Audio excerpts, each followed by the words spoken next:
Entwined fossil snakes. Number one, rapid burial. Burial so rapid they didn't untwine. They were still arguing, or worse than that. This incredible Cretaceous fossil was discovered near Casper, Wyoming.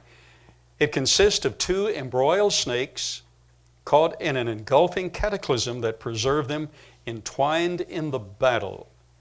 The suddenness of the catastrophe and the rapid hardening of the material that encased them preserved astonishing details. And their chemistry is calcium carbonate, and there are layers of Cretaceous limestone in that area, but there are layers of other, it's all mixed up in that area.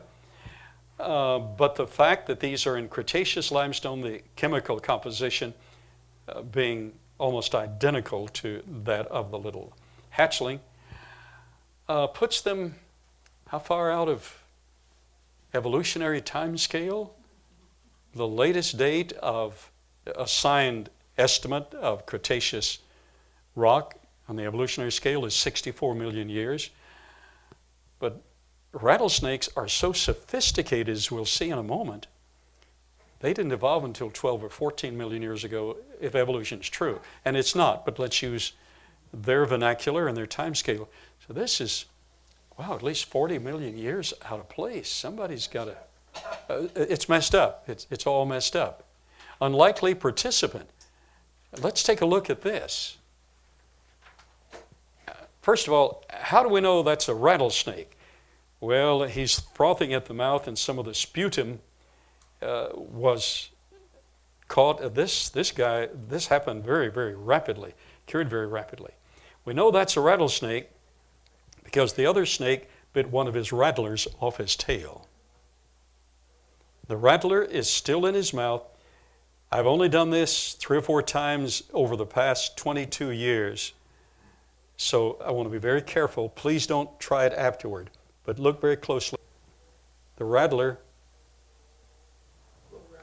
can still move slightly. That is absolutely amazing. But he has a wound in his head, and there's a crevice around the wound. This appears to be a tooth of what? We do not know. A spiral CAT scan will help us to determine what the tooth is. But on the top, we can see the layering of a particular cavity of a tooth. The rattlesnake is an incredible instrument of interpretation. First of all, there's his forked tongue, and he doesn't just jut it out like that. He juts it, wiggles it. So he's triangulating. The information he gets from the atmosphere is triangulating, so he knows the direction in which some of this is coming, some of the signals are coming. He has on his underside marvelous sensitive devices for vibration. He can just lie there coiled up, and he knows the difference between a deer and a rabbit walking nearby. And he knows the difference between a deer, a rabbit, and a human being walking nearby. He is a pit viper. There are pits here that are so sensitive. They can determine 2/1000th of a degree Fahrenheit variation. It took special instrumentation to be invented to determine how sensitive that really was. In fact, there are programs which show that we walk up, essentially, it's like an X-ray. They're X-raying your body, except it's thermal. They determine the hot spots of your body, and that's what they try to strike, the hot spot of your body. If you were to put your finger there, he would strike it. If you were to put a stick carved like your finger, he probably would not strike it unless it had some thermal variation. If you fill a balloon full of hot water and dangle it in front of a rattlesnake, he will strike the geometric center.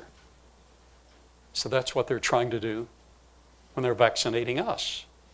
They were designed for our benefit, but something went wrong along the way. And as they taste the air, flick their tongue back and forth out of their mouth, Jacobson's gland, incredibly sophisticated, is interpreting what's on that tongue. And Jacobson's gland tells the brain, that guy's sick. The guy walking up here is sick. He needs a vaccination. And the rest is history.